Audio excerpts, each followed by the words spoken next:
Bismillahirrahmanirrahim. Assalamu alaikum, bonjour à tous, j'espère que vous vous portez bien. Donc mes très chers amis, aujourd'hui je voulais parler avec vous d'un sujet d'actualité qui prend de plus en plus d'ampleur dans la sphère publique, nationale et internationale.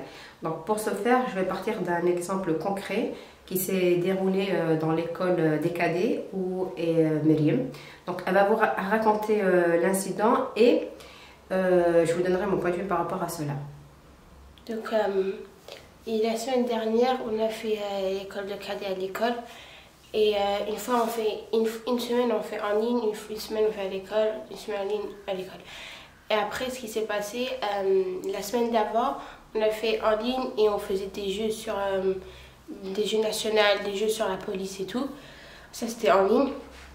Et une fois que c'était à l'école, on avait fait des choses où elle nous avait dit on va commencer avec des débats avec votre camarade, vous allez faire des débats. Donc moi j'ai fait un débat avec mon camarade et après ce qui s'est passé, elle nous a fait vous avez parlé de l'université, donc il y avait et pourquoi est-ce qu'il faut payer de l'argent pour partir à l'université. Il y a un qui va dire oui, il y a un qui va dire non et pourquoi.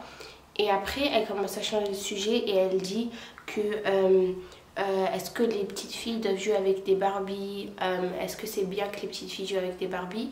Et après elle dit quoi, elle dit est-ce que les contes de fées, les contes de crimes, voilà ça, c'est bien pour les petits enfants, est-ce que ça affecte leur enfance quoi. Et après elle commence à parler de son fils, elle nous dit si, parce qu'elle habite dans un coin où il y a que soit une école de filles, elle nous a fait comme ça. Elle nous a fait, moi j'habite dans un coin où il y a une école de filles, une école de garçons, il n'y a pas une école mixte en fait. Et si mon fils, j'ai envie d'envoyer mon fils dans une école dans laquelle je vais l'envoyer. Et il faut savoir qu'elle nous a dit aussi que son fils il est non-binaire, c'est-à-dire il n'est pas en train de dire qu'il c'est une fille, il ne dit pas que c'est un garçon. Voilà. Et elle nous a fait, alors que lui c'est un garçon vraiment, elle nous a fait si mon fils voulait partir dans une école dans laquelle il va partir, nous on a tous dit il va partir dans une école de garçons vu que c'est un garçon.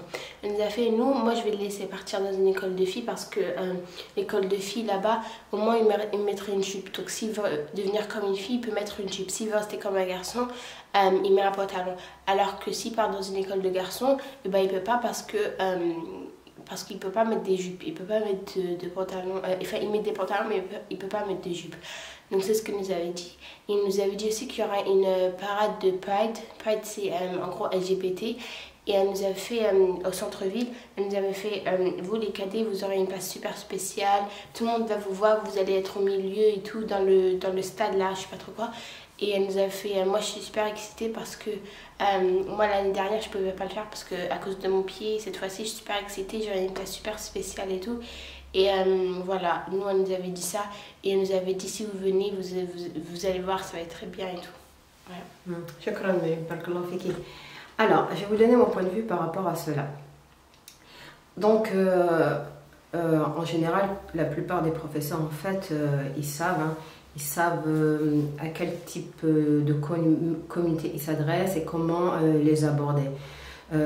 Donc, visiblement, cette prof, en fait, elle avait déjà une réponse bien préparée, un discours bien préparé.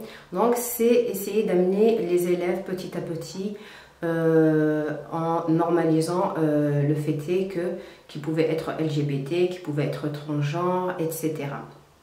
Donc ça, c'est une chose. Alors, ensuite, donc, comment faire face à ce type de problème si je peux me permettre, en fait, il y a à peu près trois attitudes à adopter. D'abord, la prévention. C'est-à-dire que, en fait, il faut beaucoup discuter avec nos enfants. Il faut leur parler, il faut avoir une bonne communication pour savoir ce qui se passe dans l'école et ce qui se passe même en dehors de l'école pour pouvoir avoir un œil sur leur éducation. Voilà. La prévention, donc, comme dit le proverbe, mieux vaut prévenir que guérir. Donc, pourquoi? Parce qu'en fait, guérir demande beaucoup d'énergie pour faire face aux problèmes. Alors que la prévention, non, beaucoup moins. Alors donc il faut prévenir nos enfants de ce qui se passe dans nos sociétés. Et donc la prévention, ce n'est pas uniquement qu'avec une discussion, on va dire, superficielle, c'est aller rentrer dans les manuels scolaires et voir ce qui s'enseigne, ou même prendre rendez-vous avec un responsable pédagogique à l'école et leur dire exactement ce qui s'enseigne, etc. Voilà. Et si au-delà de tout cela, donc le parent se trouve démuni, il peut s'orienter vers des associations qui lui diront quel comportement adopter, voici ce que la loi dit, etc. etc. Voilà. Alors, ensuite, un deuxième point qui est important, c'est expliquer la différence entre notre religion, nos traditions, nos coutumes et celles du pays dans lequel on vit. Voilà. Alors ça c'est très important, leur expliquer, bon voilà, notre croyance, ce qu'elle dit, etc. pour justement qu'ils ne soient pas livrés à eux-mêmes. Voilà. Ensuite, un troisième point, c'est suivre nos enfants et même petits-enfants dans leur cheminement éducatif. Voilà, donc ça c'est très important. Aussi, ce que je voulais dire, c'est que très souvent en fait, lors des sujets comme cela, on va faire intervenir des musulmans. Voilà, donc là ça peut encore être ambigu pour les enfants. Ils vont se dire, bon, c'est quand même un musulman, il a tout un lexique musulman qu'il adopte, etc. quand il nous parle. Là aussi, il faut leur dire. Il faut leur dire qu'en islam, pratiquement tout est permis, mais il y a des exceptions justement pour notre protection. Voilà, et leur dire clairement qu'en fait ils ont dépassé les limites rouges et bien entendu ils seront repris le jour du jugement dernier par ceux qui sont en train de faire. Voilà, donc ça peut être pour leur orientation sexuelle, ça peut être pour, je sais pas, bon, ils seront repris pour la médisance, pour la calomnie, etc., etc. Voilà.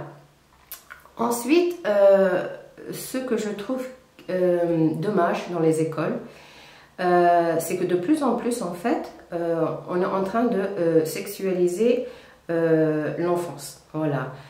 Donc, fut un moment, on parlait de ces sujets-là uniquement au collège. Donc, ensuite, on s'est rendu compte que ils se sont rendus compte, pardon, qu'il fallait prendre l'enfant dès le bas âge, c'est-à-dire à partir de 2 ans, et banaliser ce type de sujet, que ce soit l'homosexualité ou le transgenre. Voilà, donc ça passe par des jouets, ça passe par des clowns qui viennent intervenir dans les écoles, ça passe par des livres, ça passe par le cinéma, ça passe dans les médias, ça passe, etc. Un peu partout. Donc voilà par rapport à cela. Donc ça c'est un point. Ensuite, on est en train de voir aussi un autre dérapage de la part des écoles.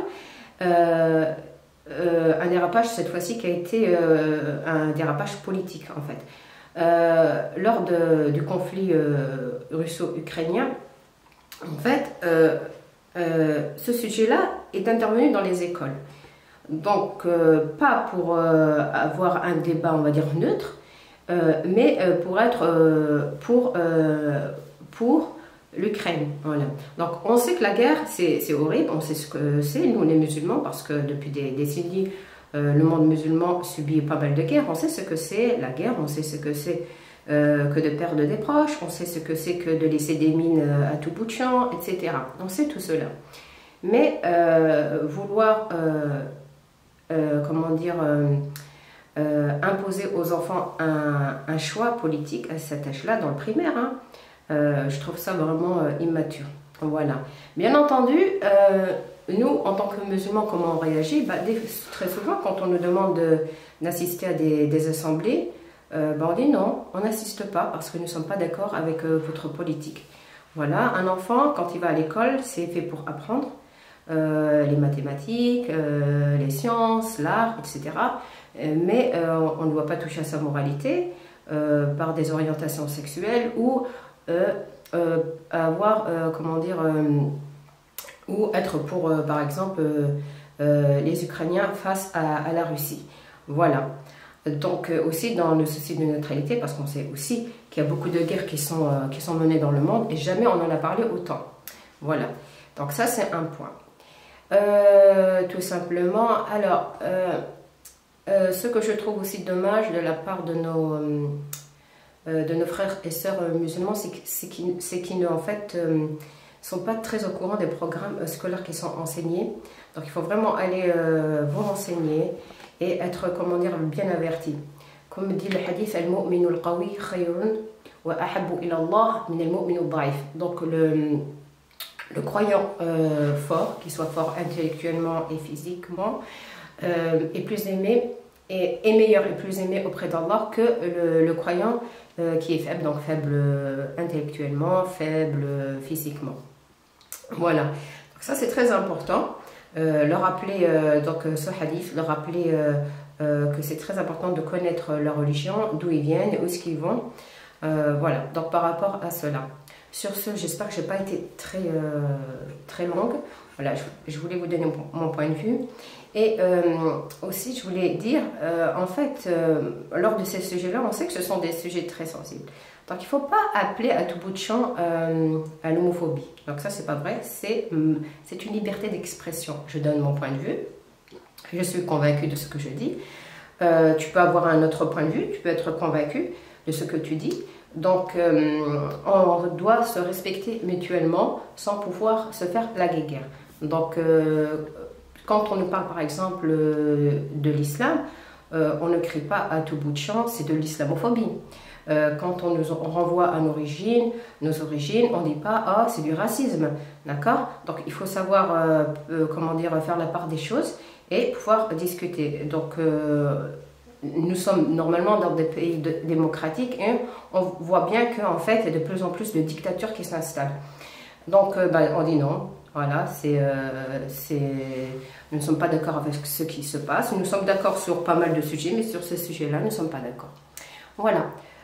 Sur ce, j'espère que je n'ai pas été trop longue pour vous. Je vous souhaite une très bonne fin de journée. Inch'Allah, je vous dis à très bientôt. Wassalamu alaikum.